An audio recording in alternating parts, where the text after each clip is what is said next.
तो सीज़न 1, 2, 3 तीनों दिए, तीनों में मेरा सिलेक्शन नहीं हुआ। फिर मेरा सीज़न 4 में सिलेक्शन हुआ कि शिट, जो सोचे थे वो पूरा हो रहा है यार। टीवी में देख के सोचे थे कि इस शो में आना है और मेरे को सेलेक्ट होना, और वो हो गया। तो बेस्ट फीलिंग था वो। पढ़ाई करना है कि गड़बड़ बताना है वो आपके ऊपर है। Cute and sensitive.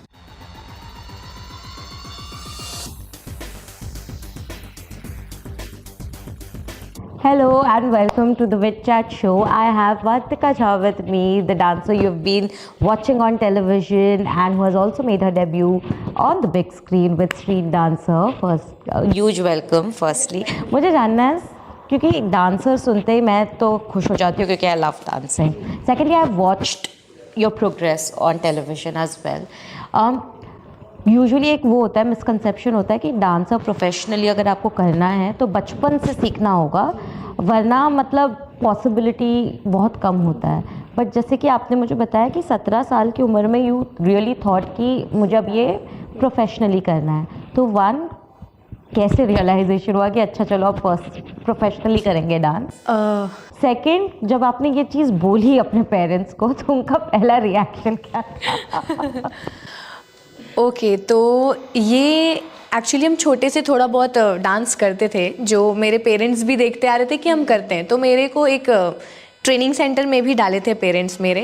पर तभी ऐसा नहीं था कि सिर्फ डांस एज अ करियर करना है. तभी तो छोटे भी थे, तो इतना आइडिया नहीं था कि मतलब ऐसा भी होता है या सिर्फ वही होना चाहिए. तभी तो पढ़ाई पढ़ाई वैसा भी रहता था. तो जब भी हम थोड़ा बड़े होते गए, तो 17-18 ईयर्स के आसपास, तभी ना MJ सर को हम बहुत ज़्यादा फॉलो करते थे. तो उनके वीडियोस देख के मेरे को शायद एक दिन बैठे होंगे हम ऐसा, तो मेरे को एक इंस्टेंट फीलिंग आई कि मेरे को यार कुछ तो ऐसा करना है कि मतलब उनको देखते थे हमेशा खुद ही गाना गा रहे हैं और खुद ही माइंड ब्लोइंग डांस कर रहे हैं. तो कुछ तो यार ऐसा करना है जिससे मेरे लिए भी हम ऐसे स्टेज पे हों और बहुत सारे लोग देख रहे हो, मेरे लिए हूट कर रहे हो. तो मेरा एक अपना एक अंदर से ऐसा फीलिंग था कि ऐसा कुछ चाहिए मेरे को भी लाइफ में. और डांस तो हम करते थे, तो मेरे को रियलाइज़ भी हुआ कि शायद हम डांस अच्छे से कर सकते हैं, क्योंकि हम वही फील करते हैं सबसे ज़्यादा कि हम बहुत अच्छे से वो अटेम्प्ट करते हैं. एंड येस, डांस करके मेरे को बहुत ज़्यादा मज़ा आता था, बहुत ज़्यादा अच्छा फील करते थे. स्कूल में ज़्यादातर हर डांस कंपटीशन में हम रहते थे. एंड यही तो वही रियलाइज़ हुआ उनके वीडियोस देख के मेरे को कि मेरे को डांस करना चाहिए और शायद यही मेरी लाइफ है. मेरे जब फैमिली को बोला तो क्या कहा उन्होंने? और जब भी फैमिली को पता चला कि मेरे को सिर्फ यही करना है, तो सबसे पहले तो हम अपने पापा से बहुत ज़्यादा फ्रेंडली रहते हैं. तो पापा को ये हम बोले कि पापा मेरे को, तभी मेरा शायद 9th चल रहा था तभी, कि पापा मेरे को ना बाहर जाना है, प्लीज़ यहाँ पे नहीं रहना. मेरे को बाहर जाएंगे तो पढ़ाई भी कर पाएंगे और कुछ क्लासेस भी ले पाएंगे डांस का. यस, क्योंकि मेरे इधर ज़्यादा क्लासेस वैसा नहीं था. तो मेरे मम्मी पापा बहुत ज़्यादा सपोर्टिव है डांस को लेके. तो मम्मी पापा दोनों ही बोले कि ठीक है, आप 10th कंप्लीट करो अपना, फिर आपको बाहर भेज देते हैं. हाँ, मतलब 10वीं तो पास करनी पड़ी. बस मेरे दोनों भाई ऐसा कह रहे थे कि तुम 12th करो फिर जाओ. पर मेरा जिद था कि 10th के बाद जाना है. तो मम्मी पापा मेरे को 10th के बाद ही लेकिन भेज दिए, और 11th-12th हम हमें प्राइवेट से किए. यस. फिर जब डांस प्लस में पहला ऑडिशन जब सिलेक्ट हुआ, वो मोमेंट कैसा था आपके लिए? और हमेशा एक चीज़ और, हम और मम्मी पापा बैठ के जब भी डांस प्लस फिर देखते थे उसके बाद, तो हमेशा हम लोग इमेजिन करते थे कि वहाँ पे जाएं, क्योंकि मम्मी पापा को पता चल गया था कि मेरे को अब सिर्फ डांस करने का है. तो वो लोग हमेशा बोलते थे कि खुद को इमेजिन करो, वहाँ पे देखो, मैनिफेस्ट करो. यस, मैनिफेस्ट करो. Yes, correct. फील करो कि यस हो तुम इस स्टेज पे. तो हम हमेशा देख के ये करते थे. और मेरे को पता था कि मेरे को अभी टाइम लगेगा थोड़ा, क्योंकि अभी उतना मेरा मतलब मास्टरी हुआ नहीं है शायद डांस में, अभी करना पड़ेगा और, पर होगा ज़रूर. उसी उम्मीद से थे और हम करते गए. और जब भी सिलेक्शन हुआ मेरा, शायद हम हम ऑडिशन दिए सीज़न 1 का डांस प्लस का, सीज़न 2, सीज़न 3, सीज़न 4 में जाके मेरा सिलेक्शन हुआ. अच्छा, 3 बार रिजेक्ट होने के बाद? 3 बार रिजेक्ट होने के बाद.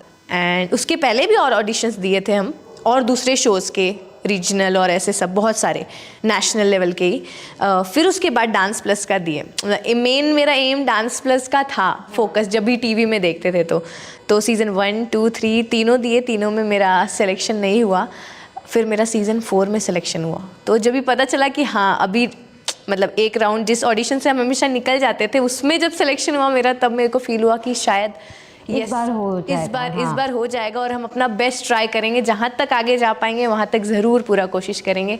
और वो शायद वर्ल्ड का सबसे बेस्ट फीलिंग था मेरे लिए कि शिट जो सोचे थे वो पूरा हो रहा है यार। टीवी में देख के सोचे थे कि इस शो में आना है और मेरे को सेलेक्ट होना और वो हो गया। तो बेस्ट फीलिंग था वो मेरे लिए। क्या चैलेंजेस फेस किया उसकी, क्योंकि सिलेक्शन होना तो शुरुआत थी, उसके बाद एक शो में आना जहाँ का आपको कुछ पता नहीं है कि ये किस तरीके से होगा।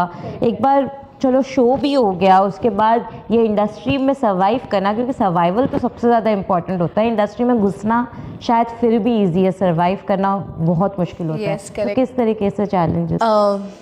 अगर ऐसा पूछे कि शो के दौरान मेरे साथ क्या हुआ, तो बहुत सारी चीज़ें थी जो एक्चुअल में, जैसे शो के टाइम भी हम लोग को ये आइडिया नहीं था, ऐसे तो सिर्फ डांस करते थे, पर जैसे रियलिटी शो में आने के बाद बहुत सारी चीज़ें आती हैं, मतलब चैलेंजेस आते हैं कि आपको अगर एक्ट करना है तो कुछ थीम, कुछ कॉन्सेप्ट के साथ या कुछ प्रॉप के साथ करना है, तो ये बहुत और कम दिनों में करना होता है हम लोग को। जैसे एक हफ्ते में ही टीवी पे आता है और हम लोग को मंडे से फ्राइडे तक का टाइम मिलता है प्रिपेयर करना है, फिर टीम को दिखाना है, जो हमारे सीनियर्स हैं उनको दिखाना है। अगर रिजेक्ट हुआ तो हमें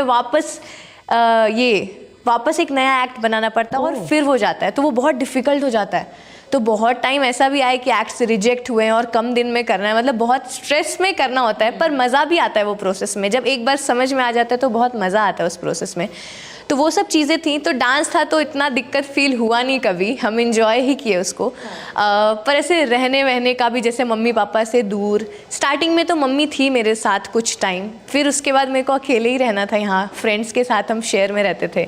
एंड येस, वो फीलिंग बहुत डिफरेंट है, क्योंकि मम्मी पापा के साथ हम लोग बहुत कंफर्टेबल रहते हैं, कंफर्टेबल होकर सोते हैं, कुछ भी बकवास बातें करते हैं। एंड येस, वो अकेले रहना, फ्रेंड्स के साथ रहना, वो फीलिंग बहुत डिफरेंट है, खुद ही ख्याल रखना है। एंड यस, वो बहुत अलग था वो, पर मज़ेदार भी है वो journey. Yes, industry finally enter किए तो उसके बाद क्या चैलेंजिंग देखा आपने? इंडस्ट्री में एंटर किए तो कैसा बताऊँ क्या चैलेंजेस उसमें, और ऐसी सब चीज़ें थी बहुत सारी। नहीं, इंडस्ट्री में तो काफ़ी चैलेंजेस होते हैं, आप ये तो मत ही कहिए, हम भी जानते हैं काफ़ी कुछ। यस, पर मेरे को लगता है कि कहीं ना कहीं ये डांस था जो मेरे को सब सिचुएशन से सॉल्यूशन निकालते गया। क्योंकि हम कुछ भी अगर स्ट्रेस मतलब रहते हैं या कुछ भी अगर दिक्कत फील होता है, तो हम हमेशा कोशिश करते हैं कि हम डांस करें या खुद की फीलिंग एक्सप्रेस करें उस चीज़ से, या मम्मी पापा को फ़ोन करके बात करें, यस सब ठीक हो जाएगा। पापा मम्मी हमेशा सपोर्ट करते रहे कि यस तुम करो, होगा सब, बिंदास रहो, कुछ दिक्कत नहीं है, आप बहुत स्ट्रांग हो, सब हो जाएगा। तो फिर लेकिन अगर जैसे ये तो एडवाइस आपके पेरेंट्स आपको देते हैं, बट अगर आपको किसी को एडवाइस देना हो जो शायद डांसिंग से उतना ही प्यार करता है लेकिन अभी तक करेज नहीं उठा पाया है to take that first step, what will you tell? जो भी डांस करते हैं और चाहते हैं कि कैरियर सिर्फ डांस में ही बनाएं, उन सब के लिए मेरे को यही कहना है कि आप सब अपना बेस्ट दो। एंड येस, अगर आप लोग को लगता है कि पूरा नहीं होगा, वैसा नहीं होता है। अगर आप अपना बेस्ट देते हैं तो वो ज़रूर पूरा होता है। एंड खुद पे भरोसा करना सबसे ज़्यादा इम्पॉर्टेंट है। अगर हम अपने आप पे भरोसा करेंगे तो वो शायद अचीव ज़रूर कर लेंगे वो चीज़ अचीव। एंड पेरेंट्स लोगों को भी कहना चाहेंगे कि आप लोग पूरा सपोर्ट करिए। अगर कोई भी बच्चा अगर चाह रहा है कि इस फील्ड में या कोई भी अदर फील्ड में कि करना है, तो आप लोग सपोर्ट करेंगे तो शायद हम लोग और ज़्यादा अच्छे से कर पाएंगे। क्योंकि आप लोग का सपोर्ट रहेगा तो हम लोग फिर फ्री फील करते हैं कि यस मम्मी पापा सपोर्ट कर रहे हैं, यस लेट्स गो, हो जाएगा, कम ऑन।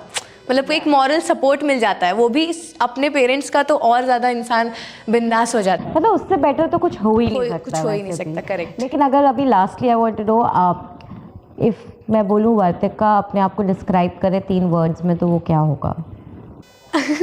शिट, बड़ाई करना है कि गड़बड़ बताना है? वो आपके ऊपर है। 3 वर्ड्स में आप कैसे भी अपने आप को कर सकते हो describe. Different,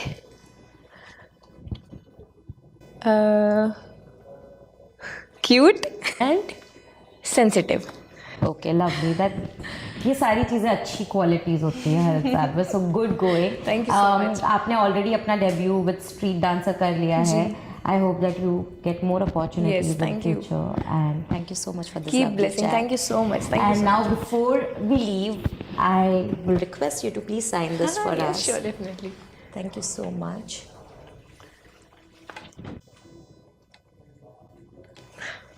Thank you. Thank I you like so the much. sweet smile as well on Thank it. you. Thank you so much. Thank you so much. And all the very best, Vartika. ये तो अभी सिर्फ शुरुआत है. Correct keep blessing hi everyone अगर आप सबको with chat show पसंद है तो आप सब प्लीज़ वीडियोस देखें एंड सब्सक्राइब करें और लाइक भी थैंक यू बाय